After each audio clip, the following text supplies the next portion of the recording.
Bienvenue à Milligrammes par kilo, un balado qui parle de médicaments en pédiatrie. L'information contenue dans ce balado ne remplace pas le jugement professionnel. Il s'agit d'un survol de divers sujets pour les professionnels de la santé ou pour toute personne intéressée. Bonne écoute! Bonjour tout le monde, je m'appelle Émilie Roy-Saint-Pierre, pharmacienne en pédiatrie générale et votre animatrice du balado Milligrammes par kilo. Aujourd'hui, c'est un épisode spécial et j'ai la chance d'avoir avec moi Jean-François Bussière et Sonia Pro-Labarthe. Donc, je vais vous laisser vous présenter et on va parler aujourd'hui des comparaisons et en fait le voyage entre les pharmacies d'hôpital partout dans le monde. Bonjour, moi je suis Sonia Pro-Labarthe, donc je suis pharmacienne en France, à Nantes, et je suis aussi enseignante à la faculté de pharmacie. Alors, Jean-François Bussière, j'ai été chef du département de pharmacie de Sainte-Justine de 1996 à 2022. Depuis, j'assume la responsabilité de l'unité de recherche en pratique pharmaceutique et j'enseigne à la faculté de pharmacie à l'Université de Montréal. Excellent. Merci beaucoup d'être avec moi aujourd'hui. Donc, en fait, d'entrée de jeu, là, je veux savoir comment vous vous êtes connus là, France, Québec, qu'est-ce qui vous a apporté à collaborer ensemble au fil des années? Alors si je me souviens bien, parce que ça commence à dater un peu effectivement, je pense que j'avais fait la démarche moi pour venir, travailler, faire un semestre d'interne, l'équivalent des résidents, chez vous. Donc j'étais initialement venue pour faire un stage de 6 mois, à Sainte-Justine parce que j'étais dans un hôpital, déjà mère-enfant, qui est l'hôpital Robert Debré à PHP à Paris, et j'avais envie d'aller voir, ce qui se passait ailleurs, parce qu'on parle très souvent, encore maintenant, hein, de la pratique de pharmacie clinique au Québec. Donc j'avais envie de venir voir. 2003, c'est quand est arrivée Sonia dans notre équipe. Il faut dire que 2002, c'est la date charnière, la date où on a créé ce qu'on appelle l'URPP. On avait déjà accueilli des étudiants depuis 1996, mais nos activités commençaient à se structurer. Et donc, dans le cadre de ton premier stage, parce que finalement, tu es resté plus longtemps, ça nous a permis de construire ensemble plein de choses, de structurer notre activité puis notre capacité d'accueil, mais où surtout, je dirais, notre désir d'échange. Tout à fait. Mais c'était petit à petit, je pense que j'ai pas fait le même boulot au fur et à mesure des mois puis des années finalement, et c'était pas prévu que je reste, 5 ans, heu, à Sainte-Justine. Enfin, je suis restée 4 ans et demi. J'ai fait une petite parenthèse de 6 mois où je suis revenue en France, mais finalement, j'ai d'abord renouvelé un 6 mois supplémentaire, puis, on s'est embarqué sur plusieurs années. C'est le fun. Fait que tu as eu la chance de voyager au Québec et en Amérique, j'imagine. Pas trop. En Pas vrai, trop? pas tant que ça. Je vais être honnête, pas tant que ça parce que, on est réputé en France pour avoir beaucoup de congés, et effectivement, au Québec, il y en a quand même un petit peu moins, et puis quand on est expatrié, finalement, on passe pas mal de temps à revenir voir sa famille, en France. Donc malgré tout, il y avait pas mal de semaines de congés qui ont été grignotées pour aller, voir la famille parce que ça manque la famille, on a fait tout ce qu'on a pu pour essayer de bouger autant que possible, ne serait-ce que déjà les week-ends ou quelques jours, mais il y a plein d'endroits que je rêve de voir encore et que j'ai pas vus. Ben, c'est toujours le temps de revenir nous voir. Au revoir. Des Il, songes. il- il faut dire que dans son séjour, donc Sonia a d'abord validé un stage de 6 mois là, dans le cadre de l'internat général, a manifesté le désir de rester. Puis ce séjour-là a permis de faire différents projets, notamment sa thèse de sciences, qui lui a permis donc d'obtenir son PhD. Et ça a ouvert les portes notamment de sa carrière académique, là. Ah oui, j'avais Donc, pas le prévu. stage s'est transformé vraiment du fait de son intérêt, sa curiosité, son énergie. Donc, tout ça, ça a multiplié vraiment les possibilités. Tout à fait. Excellent. Puis c'est parce que justement, on avait aussi des hôpitaux qui étaient assez proches en thématique et en perspective, et en fait, il y avait plein de liens possibles à faire. Donc moi, initialement, j'avais pas du tout prévu de faire une thèse de sciences, mais le fait qu'on partage en fait plein de problématiques communes et qu'on s'était, embarqués dans des publications diverses et variées, je me suis dit: «Bon, tant que j'y suis, j'y vais», et puis on a fait ces travaux ensemble. Très intéressant comme travaux. Puis, je veux savoir, de chacun de votre côté, est-ce que vous savez s'il y a beaucoup d'étudiants qui partent, à l'étranger un peu comme toi tu avais fait ou, durant le parcours? Alors, il y a pas mal d'étudiants qui souhaitent partir. Il y en a beaucoup qui viennent d'ailleurs à Sainte-Justine, hein.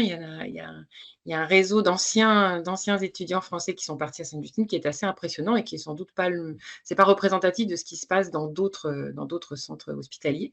Mais il y a des étudiants qui partent, alors souvent pour aller découvrir justement un peu plus la pharmacie clinique. En tout cas, moi, je parle de mon domaine. J'en connais aussi qui sont partis en Angleterre ou qui sont partis à Vancouver. On a également croisé sur notre chemin des collègues suisses qui ont fait des échanges, qui sont venus à Sainte-Justine aussi et dans d'autres hôpitaux du Canada. J'en connais peu qui sont partis aux États-Unis. Voilà, j'ai pas d'exemple en tête similaire qui soit partis aux États-Unis. Les principaux échanges qui se font, en tout cas dans le domaine de la pharmacie clinique, que je connais, c'est l'Angleterre et le Canada.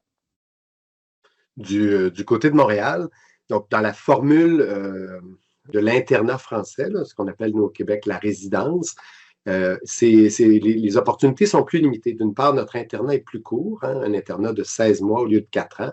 Donc, ça laisse une plage de temps ouverte à des stages étrangers que de 4 semaines. Puis il y a aussi au programme de premier cycle du doctorat professionnel des ententes avec certaines facultés de pharmacie en France qui permet à des étudiants d'aller passer un semestre. Donc, des étudiants québécois qui vont en France, il y en a chaque année de l'Université de Montréal et de l'Université Laval, puis des résidents quelquefois dans le cadre du stage court. Donc, on en accueille et il y en a qui y vont. Comme dit Sonia, je pense que la proportion d'étudiants français qui viennent au Québec est plus élevée, ou la quantité en absolu est plus élevée. Il faut quand même se rappeler qu'il y a 24 facultés de pharmacie en France contre 2 au Québec. Donc, on a un grand pays alors que le Québec est plus petit, toute proportion gardée. D'accord, merci. Pour compléter peut-être ma réponse également, moi je suis partie en tant qu'interne, donc résidente, mais il y a aussi d'autres possibilités d'échange. Il y en a qui vont aller effectuer une partie de leurs années d'université. Ils peuvent partir un semestre dans d'autres universités. Il y en a qui vont notamment à l'Université de Montréal. Il y en a qui vont ailleurs également. Et puis, il y a des stages aussi. Avant d'être interne, tout le monde fait un stage qu'on appelle l'externat pendant la 5e année hospitalo-universitaire. Et certains vont faire leur dernier stage d'année dans un autre contexte de stage clinique ou pharmaceutique. Et puis également, on a des étudiants, parce que nous, on a la particularité en France d'avoir un parcours industrie-recherche. On a des étudiants qui, dans le cadre de leur parcours industrie, vont aller faire des échanges dans d'autres pays. C'est vraiment bien d'intégrer ça directement dans le parcours. Peut-être pour ajouter, Émilie, chaque année, on fête notre anniversaire de l'URPP. On enregistre la balado tout juste alors qu'on vient de fêter notre 22e anniversaire. Bonne fête à l'URPP. Merci, merci. Et dans ce cadre-là, on continue de tenir une comptabilité des gens accueillis, là, qu'on a mentoré un à un. On est rendu à 414, dont à peu près la moitié de France et la moitié du Québec. Donc, ça donne un ordre de grandeur de notre contribution modeste à toute cette volonté d'échange. Excellent, merci. Puis, tu as mentionné tantôt un peu les programmes, Jean-François, pour le parcours universitaire à Montréal pour devenir pharmacien autant d'officine, donc pharmacien communautaire ou pharmacien en établissement de santé. Est-ce que tu pourrais résumer un peu c'est quoi les prérequis pour devenir pharmacien? Oui, donc de façon résumée, une fois qu'on a terminé ses études préalables, donc nous au Québec, c'est le cégep, le dernier palier avant l'université, les gens donc peuvent postuler pour le doctorat professionnel en pharmacie. On utilise l'acronyme américain PharmD. Ça, c'est un programme de 4 ans, au terme duquel on peut postuler pour la maîtrise en pharmacothérapie avancée. On utilise l'acronyme MSC. Et ça, c'est un programme de 16 mois. Ça donne une spécialisation à vocation large. Et maintenant, on a ce qu'on appelle le DEPA, un diplôme d'études professionnelles approfondies, où on peut continuer, donc ajouter une année à sa, on va dire, spécialisation à vocation large. Et là, il y a 6 thématiques à Montréal, quelques-unes à l'Université Laval, par exemple, soins critiques, soins ambulatoires, oncologie. Donc, un parcours en 2 temps pour la spécialisation. Qui n'est pas réservé uniquement aux gens exerçant à l'hôpital. Ceci dit, il y a quelques candidats qui vont exercer en milieu communautaire. On dit, nous, dans les groupes de médecine de famille. Excellent, merci. Puis qu'en est-il du côté de la France, Sonia? Alors, on a précisé tout à l'heure qu'il y avait effectivement des débouchés peut-être un petit peu différents au niveau français. Il y a une variété un peu plus grande dans les possibilités de travail à l'issue des études de pharmacie. Donc, de base, après un baccalauréat plutôt scientifique, sinon c'est quand même assez difficile, il y a une première année qui n'est pas tout de suite officiellement pharmaceutique. Il y a d'abord une sélection d'étudiants en première année pour arriver à la possibilité d'arriver aux études de pharmacie. Ensuite, on a plusieurs parcours une fois qu'on est en pharmacie. On a un parcours qui est le parcours officinal, donc pharmacie communautaire, qui est en 6 années. On a également un parcours industrie-recherche pour travailler dans l'industrie pharmaceutique, qui est également de 6 années. Puis, on a aussi la possibilité de travailler à l'hôpital. Donc, on passe un autre concours qui offre 4 années de plus pour être à l'hôpital. Donc, on a l'équivalent de 5 années universitaires plus 4 années d'internat pour travailler à l'hôpital. Et quand on est à l'hôpital, on peut travailler soit en biologie médicale, soit en pharmacie hospitalière. Et cela ouvre des professionnels qui vont aller travailler également dans des laboratoires de ville, par exemple, de biologie médicale. Dit autrement, le parcours français ressemble vraiment au parcours médical en France et chez nous. Donc, un médecin spécialiste au Québec va compléter son programme de médecine de base et sa spécialité, ce qui va lui donner bon an mal an à peu près 10 années de scolarité universitaire, incluant tous les stages. Donc, vraiment, le modèle pharmaceutique français est collé davantage au modèle médical, alors que le modèle québécois ou le modèle canadien, c'est une résidence qui est plus courte. C'est exactement ce que j'allais faire remarquer, effectivement. Puis, au niveau, juste pour placer là, la France et le Québec avant de continuer sur notre lancée un peu système français, système québécois, est-ce qu'on peut se rappeler un peu des statistiques importantes des grosseurs de nos pays, combien on a de pharmaciens justement qui sortent de ces programmes-là? Je ne sais pas, Jean-François, si tu veux y aller. Alors, le Canada a dépassé 41 millions, quand même une croissance de la population récente. Le Québec, 9,3, 9,4 millions, donc à peu près 22 du Canada. À l'intérieur donc du Québec, si on fait seulement un portrait québécois, de ce 9,3, 9,4 millions, on a 2 facultés de pharmacie et on a en exercice inscrit au tableau de l'ordre à peu près 10 000 pharmaciens, 10 400, puis environ un peu moins de 20 là, qui exercent à l'hôpital. Le reste est en milieu communautaire ou comme pharmacien propriétaire ou comme pharmacien salarié. Évidemment, il y a quelques pharmaciens dans l'enseignement, il en reste quelques-uns dans l'industrie, on en retrouve en humanitaire ou autrement, mais ça représente vraiment une très, très petite proportion. On dira en gros 20 hôpital, 80 officine. Côté de la France. C'est à peu près, les chiffres sont à peu près proportionnés parce que alors je ne sais plus où on en est exactement des effectifs complets, mais on est presque à 70 millions d'habitants, donc on est 7 fois plus nombreux qu'au Québec, et on est aussi à peu près 7 fois plus de pharmaciens inscrits à l'ordre, parce qu'on est à peu près 75 000, alors j'ai peut-être pas les toutes dernières tout dernier chiffre. Après, la proportion de pharmaciens qui travaillent à l'hôpital, elle est également d'environ 20%, mais elle se découpe entre les pharmaciens qui travaillent à la pharmacie et les pharmaciens qui travaillent dans le service de biologie justement médicale. Après, tous les pharmaciens ne sont pas obligés de s'inscrire à l'ordre selon le diplôme, selon la profession qu'ils exercent dans les faits. Donc là, c'est ceux qui sont vraiment inscrits à l'ordre au fin de leur exercice, en fait. OK, excellent. Puis au Québec, on a eu la loi 41 et la loi 31 dernièrement. Puis là, il y a le projet de loi 67 en cours. Au niveau du droit de prescription, est-ce que c'est assez avancé également en France? Est-ce que vous pouvez, par exemple, prescrire pour des conditions mineures en pharmacie d'officine, prolonger des ordonnances, par exemple?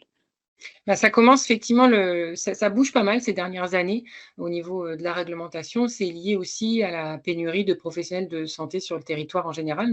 Donc, au moins un point positif de certains déserts démographiques font qu'il y a des droits qui vont s'ouvrir. Donc, il y a également effectivement des droits assez récents qui se sont ouverts dans des conditions bien spécifiques, dans des angines, dans des cystites, qui viennent tout juste de sortir et qui nécessitent des formations supplémentaires pour les pharmaciens qui sont déjà diplômés, mais qui vont s'intégrer dans la formation actuelle de ceux qui sont sur les bancs de l'université. Également à l'hôpital, une loi qui est toute récente et qui permet déjà à certains pharmaciens, sous condition, soit sous protocole, soit en accord avec la direction de l'hôpital, de prescrire au sein de l'hôpital. Donc ça bouge pas mal. C'est peut-être moins ancien qu'au Québec, mais ça bouge. Puis je pense que on pourrait dire la pandémie, là, peut-être comme facteur déclenchant là, qui a permis d'utiliser davantage le pharmacien dans différents contextes. On pense à la vaccination, la prolongation d'ordonnances. Mais je pense aussi à la mondialisation au sens large, là, la facilité, la rapidité à laquelle l'information circule. Les comparaisons qu'on fait là, et dont on va peut-être parler ne sont pas non plus étrangères à ça. Là. Le fait de comparer ce qu'on fait, de se dire, ah, tiens, vous pouvez faire ça, ah, nous, on peut faire ça.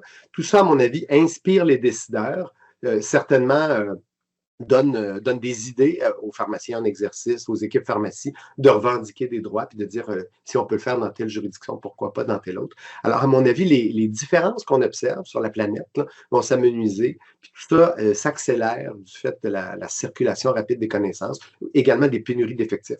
Sonia parlait des déserts médicaux, pharmaceutiques. Là. Tout ça fait que les gens cherchent des nouvelles façons de faire pour donner accès aux soins.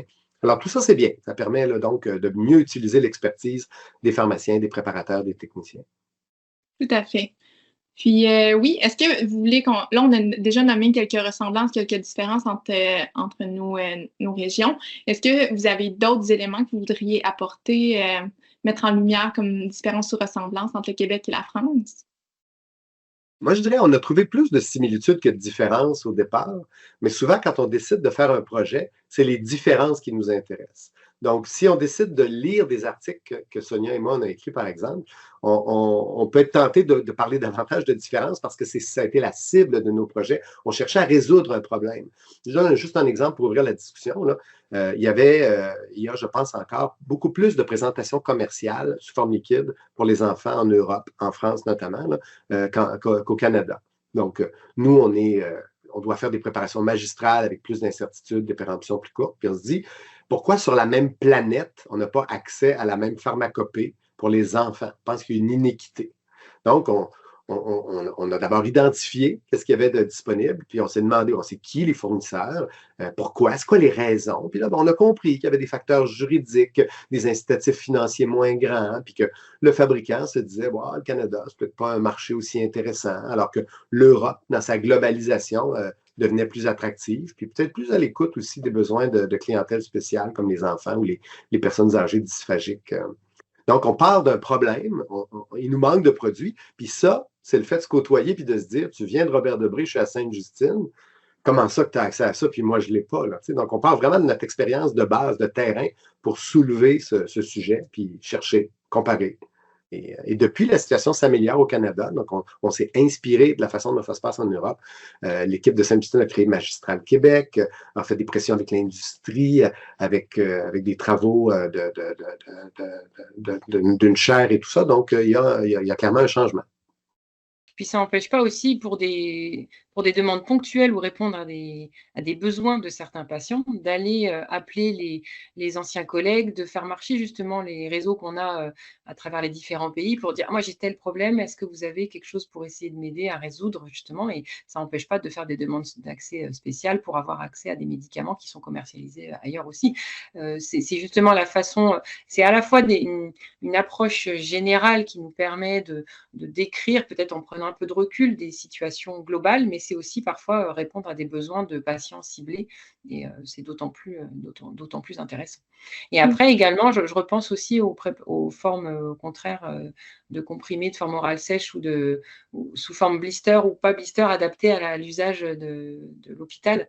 On avait remarqué que effectivement les habitudes au Québec étaient plus d'aller compter à l'unité les médicaments en les donnant en pharmacie d'officine, ce qui n'est pas du tout le cas en France. On ne va pas déconditionner une présentation commercialement disponible, ou en tout cas c'est peu fait pour les peu de cas de figure où on a droit à ça. Mais du coup, ça fait aussi qu'il y a peut-être des formats un peu plus adaptés à un usage hospitalier et à un découpage en France qu'au Québec. Donc, il y a des avantages et des inconvénients des deux côtés. Tout à fait. Je trouve ça bien. Oui, vas-y. Mais j'allais dire, comme deuxième exemple, pour illustrer un peu l'aller-retour. Là. Alors, souvent, les étudiants qui veulent faire des stages au Québec, ce qu'ils recherchent, c'est la pratique clinique, dans laquelle, je pense, la pratique nord-américaine s'est distinguée, puis a peut-être davantage pris sa place dans les services de soins. Au tout début, donc, quand Sonia est arrivée, assez rapidement, donc d'abord, on a compris que le pharmacien avait plus de missions en France. s'occupait des dispositifs médicaux, ce qu'on appelle les instruments, s'occupait souvent de la stérilisation, puis de beaucoup d'éléments entourant le contrôle de qualité, dans lequel on était honnêtement clairement moins bon. Assez rapidement, donc, dans nos premiers échanges, on s'est dit on devrait se faire un protocole de validation microbiologique là, pour être capable de bien mesurer les particules viables dans nos environnements. Donc, c'est vraiment du fait de cette collaboration-là. Sainte-Justine a été un des premiers, sinon le premier au Québec à faire ça, à le structurer, à le publier, à faire évoluer la norme de l'ordre. Donc, vraiment, dans l'échange, on y gagne des deux côtés, puis c'est souvent dans des sphères insoupçonnées où on se dit « Ah, on n'aurait jamais envisagé ça », mais l'échange permet de réaliser qu'on a gagné à apprendre de l'autre. Tout à fait. C'est très simple, ces différences-là, puis ces échanges-là pour essayer de s'améliorer chacun. Est-ce que vous avez d'autres exemples de projets que vous avez fait ensemble? On en a fait plein, en fait. Là. Si on faisait la liste des publications, on a publié, Sonia et moi, ensemble, là, je dirais, je ne sais pas, peut-être 25, 30 trucs. Là. C'est vraiment une belle collaboration. C'est devenu d'ailleurs une amitié. Donc, on est allé dans plein d'autres sphères. On s'est intéressé à qu'est-ce qui fait évoluer la pratique. Là. On a essayé de voir de part et d'autre comment on a souvent fait des trucs en sondant ou des pharmaciens ou des résidents, puis en leur demandant un peu, on s'est intéressé aux pénuries, à comment la pratique a évolué. On s'est intéressé à la façon d'exercer des soins, donc la présence dans les équipes, structurer le travail. Sonia a conçu des outils pour aider en pédiatrie à caractériser les erreurs. Donc, il y a une variété de sujets, honnêtement. Et puis après, le fait d'aller, c'est une autre dimension que je voulais aussi aborder, c'est le fait d'aller voir ce qui se passe ailleurs. Ça fait juste du bien, en fait. C'est humainement, professionnellement, socialement, ça fait un bien fou d'aller voir ce qui se passe ailleurs, d'aller voir d'autres systèmes, que ce soit le Québec ou d'autres, en fait. On apprend toujours de systèmes qui sont différents et ça nous fait à la fois avancer dans notre pratique à nous, ça nous fait aussi prendre du recul sur certaines habitudes, même des habitudes qui sont parfois ancrées dans un pays ou l'autre, en fait. Le fait de voir des différences sur des pratiques ancrées de chaque côté, ça nous fait nous dire « Ah, bah ça, je peux me détendre un peu sur certains aspects parce que là, je sais que dans d'autres pays, ça se fait différemment. Donc, je peux apporter, je peux nuancer. » Donc, il y a plein d'aspects où ces collaborations et ces voyages vont être bénéfiques pour celui qui va bouger et ceux qui vont rencontrer.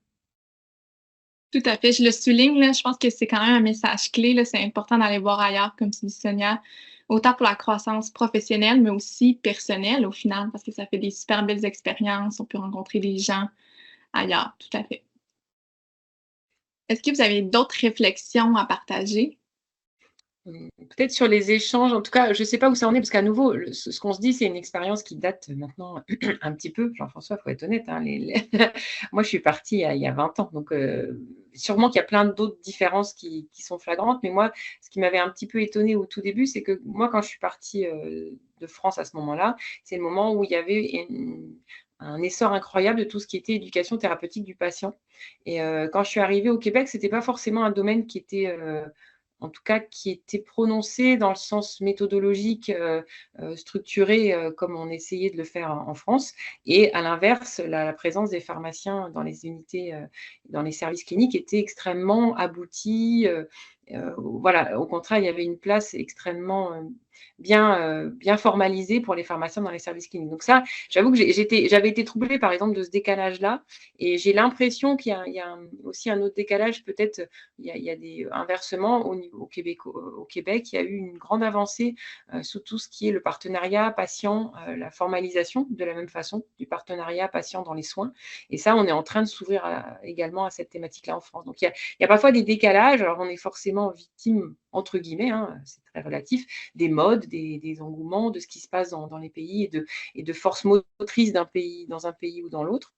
Mais c'est intéressant de voir justement comment le vent souffle ailleurs pour bénéficier des expériences des uns et des autres. Et peut-être un dernier exemple également, c'est le fait qu'en France, on ait beaucoup développé la conciliation médicamenteuse et que ce soit un peu dans le domaine spécifique du pharmacien, j'ai l'impression et des préparateurs, et j'ai l'impression qu'au Québec, ça l'est moins, il y a moins ce monopole et tout le monde participe à cette conciliation médicamenteuse d'entrée ou de sortie. Donc voilà, il y a des tendances, il y a des habitudes qui se prennent dans chaque pays, et à nouveau, le fait de comparer va permettre de se dire, ah bah tiens, c'est pas si évident qu'il faut que ça se passe comme ça, et on peut s'arranger peut-être différemment et faire encore mieux. Dans cette évolution-là, si je donnais quelques autres exemples, juste pour illustrer comment on n'est pas forcément synchrone, mais on finit par converger vers les mêmes approches. En France, la tarification à l'activité, le financement fondé sur l'activité, la présence réelle de patients, est en place depuis plusieurs années avec des effets positifs, des effets peut-être moins positifs ou en tout cas à discuter. Mais le Québec bascule dans ce mode-là financier là, progressivement au niveau des établissements de santé 20 ans plus tard. À contrario, le Québec, et c'est aujourd'hui le jour 2 de Santé Québec, tous les hôpitaux ont été fusionnés dans un seul employeur. Donc, je t'apprends peut-être, Sonia, que je travaille maintenant pour Santé Québec. Donc, il n'y a plus d'entité juridique par hôpital, c'est un seul organisme. Donc, cette méga fusion-là, la France a quand même fusionné des structures de soins, des pôles, mais n'est pas allée jusqu'à avoir un seul hôpital pour tout son territoire. Là. Fait que c'est davantage, nous, quelque chose qui s'inspire de l'Alberta, par exemple, ou de certains États américains. Donc, chaque État pige un peu ici et là des bonnes idées pour essayer de résoudre ces problèmes. Hein. La santé, ça coûte très cher, ça accapare à peu près la moitié des impôts dans les dépenses publiques. Donc, on va chercher ici et là des idées pour améliorer notre sort. Et évidemment, ça vaut la peine d'étudier, de regarder les impacts, dans notre cas, en pharmacie, pour voir si ces changements-là seront utiles ou pas. La tarification à l'activité, ça représente un défi pour les départements de pharmacie, dont leur financement pourrait être chamboulé par des barèmes ou des tarifs peut-être pas à la hauteur de ce que coûtent réellement les choses. De la même manière, Santé Québec va peut-être définir des règles de fonctionnement, de standardisation, de répartition des effectifs. Donc, il faut rester à l'affût, s'intéresser à ces changements et regarder dans d'autres pays. Souvent, la réponse est dans un autre pays qui l'a fait avant nous. Et c'est là qu'on peut peut-être réduire des pièges, des risques que localement, on n'aurait pas anticipés. Donc, encore une fois, aller ailleurs, regarder, se comparer, c'est hyper enrichissant. Et puis, j'allais ajouter, Émilie, quand tu disais, avez-vous d'autres exemples? Je conclurais peut-être sur l'idée de la présence à des congrès. Donc, nous, on a notre congrès québécois de la PES, on a un congrès plus grand canadien là, de la Société canadienne des pharmaciens d'hôpitaux, puis le congrès américain, le Mid-Year Clinical Meeting. Si je parle de congrès proprement pharmaceutique, les Québécois, les Canadiens connaissent peu les opportunités européennes. Il y a les frais, le voyage, le déplacement, le décalage. Mais par exemple, Opipharm, qui est un gros congrès français, la Société française de pharmacie clinique, qui est également un gros événement qui rassemble des gens avec lesquels on a plein de points communs et de choses à partager. Donc ça pourrait, à mon avis, être des opportunités à davantage explorer. Évidemment, les contraintes financières vont peut-être pas dans ce sens-là, là, de limiter les déplacements, mais dans certains cas, il y a des modalités de participation virtuelle, certaines conférences qui sont ouvertes. Donc, j'incite les gens à rester ouverts à ça, à défaut d'aller faire un stage ou une exposition professionnelle, se côtoyer dans des congrès, c'est bon. J'entends bien. En fait, on mettra sûrement chaque congrès a un site web, donc on pourrait les mettre dans la description pour que les gens aient exploré. En plus, venez nous voir parce que, pardon, je t'interromps, et venez nous voir parce que le prochain congrès d'Opipharm est à Nantes et l'année prochaine, également à Nantes, celui de la SFPC, Société française de pharmacie clinique. Et pour te faire un peu de pub, on a aussi parlé, parce que moi j'aime beaucoup ton podcast, dans la revue du pharmacien clinicien, qui est la revue officielle de la SFPC notamment, on a parlé de ton podcast dans un article spécifique sur les outils en pédiatrie. Donc voilà. Et cet outil, donc, avec la collaboration de Sonia et tout ça, est réalisé en partie avec l'aide un petit peu de l'URPP puis d'une étudiante française en stage chez nous, dans une thématique de publication, comme quoi tout est dans tout. Tout est dans tout. Puis, en terminant, j'avais une question. Comment un étudiant, par exemple, du Québec, là, ferait pour aller passer un semestre, par exemple, en France, et inversement, c'est quoi les démarches qu'il faut faire comme étudiant français pour pouvoir venir, par exemple, à l'URPP? Alors, il y a des démarches à plusieurs titres. Il y a la démarche, déjà, il faut trouver un stage pour être accueilli. Ensuite, il y a les obligations réglementaires qui sont d'avoir le droit d'exercer ou de travailler, et on ne parle pas de voyage ou de tourisme. Donc, il s'agit de vraiment formaliser et de faire les bons visas pour avoir le droit de travailler dans les différents pays. J'ai envie de dire c'est ces deux démarches-là qu'il faut faire aboutir de façon conjointe, et puis il faut envoyer des lettres, faut démarcher plein de terrains de stage, il faut y aller. Je pense que il ne faut pas attendre que ça tombe tout cuit dans le bec, il faut faut se motiver et démarcher un maximum de gens. Après, pour ce qui est de l'exercice, une fois qu'on est diplômé, c'est un petit peu différent. Nous, il y a une nuance entre si on est diplômé d'un pays de l'Union européenne ou hors Union européenne, et il y a eu aussi une exception spécifique liée aux pharmaciens diplômés du Québec. C'est le seul pays où il y a une entente spécifique avec des démarches à faire auprès de l'ordre des pharmaciens, à nouveau, au-delà de la démarche réglementaire d'un visa de travail. Dans le cas du Québec, comme on a dit un peu en début, dans le cadre des programmes, si un étudiant lève la main et dit « j'aimerais aller ailleurs », notamment en France, il doit, dans les stages qui le permettent, qui sont en général des stages à thématique optionnelle, lever la main, faire ses démarches, et il y a des stages qui sont pré-agréés pour ça. Autrement, il y a l'option du semestre, comme Sonia a évoqué. Donc, il y a quelques étudiants de Montréal ou de Laval qui vont partir faire un semestre. Ça, c'est également avec un parage facultaire. Tout ça, ça passe par nos facultés qui peuvent renseigner les étudiants sur les opportunités. À l'extérieur de ça, un étudiant québécois qui se dit durant un été, j'aimerais bien aller passer un été en Europe et j'aimerais peut-être être présent à Nantes, à Paris, à Grenoble. Mais cet étudiant-là, il doit, comme dit Sonia, contacter des gens. Il n'y a pas de canal, il n'y a pas de site, il n'y a pas une manière unique de faire. Mais je pense qu'avec une initiative personnelle, puis en écrivant, à Sonia, à moi, par exemple, comme relais, ça peut être un point de relais vers des opportunités possibles. Dans le cas de l'URPP, pour les gens qu'on accueille, il faut simplement nous écrire. Il n'y a pas de processus en ligne d'application, mais nos adresses courriels sont disponibles et on nous écrit et on évalue les candidatures. Il faut savoir qu'au niveau de l'immigration au Canada, les quotas se sont vraiment resserrés pour les étudiants étrangers. Là. Il y a vraiment eu des enjeux migratoires et de quantité qui font qu'il y a eu des décisions politiques de réduire. Donc, il faut être proactif pour tenir compte de ces contraintes ou de ces quotas dans les démarches. Parfait. Donc, on veut y aller aux États-Unis ou ailleurs dans la francophonie, il faut oser écrire des courriels, essayer de voir, trouver des gens qui veulent nous accueillir. Tout à fait. Excellent. Donc, je crois que ça va conclure notre balado. Est-ce que vous auriez un dernier mot à mentionner à nos auditeurs? Ou on a fait pas mal le tour? Moi, je dirais... vas-y, Sonia. Non, je t'en prie, vas-y. J'allais dire de tous ces stages, au-delà de l'activité scientifique, de l'échange des idées, tout ça, il y a parfois des amitiés qui naissent. Alors, pour moi, au final, ce qui compte le plus, c'est ça. Et je suis privilégié, donc, dans cette rencontre, de t'avoir pour ami, et ça nous permet de continuer de se côtoyer et également d'avoir des collaborations professionnelles. Alors, c'est gagnant-gagnant.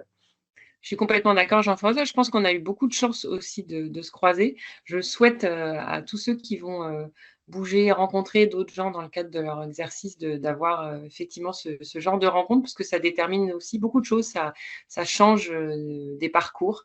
Donc, c'est un impact important sur la suite de votre profession.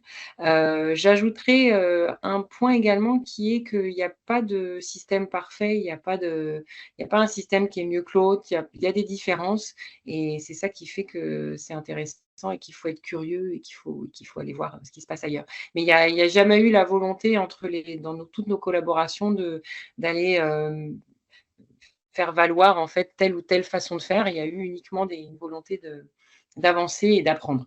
C'est ça qui fait le plus de bien. Tout ça pour les patients qu'on traite et pour lesquels on veut le même bien d'un côté ou l'autre de l'océan. Tout à fait. C'est tellement des beaux mots. J'ai rien à rajouter. Vous êtes vraiment un beau modèle d'échange, d'amitié et de collaboration. Donc, merci beaucoup d'avoir participé avec moi à cet épisode spécial. J'espère que vous avez passé une belle fin d'année et un beau début d'année 2025. Merci, Émilie. Merci, Émilie. À vous, nos chers auditeurs, merci beaucoup de nous avoir écoutés. J'espère que vous avez aimé cet épisode spécial qui vous aura peut-être fait voyager, donner envie d'aller voir ailleurs. Dans la description, je vais également mettre un petit sondage rapide à répondre, car si vous aimez ce qu'on produit à milligrammes par kilo, afin d'encourager la poursuite de ce projet-là, je vous encourage à aller répondre au sondage et ça va pouvoir permettre de récolter là, des données pour pouvoir encourager la poursuite du projet. Merci!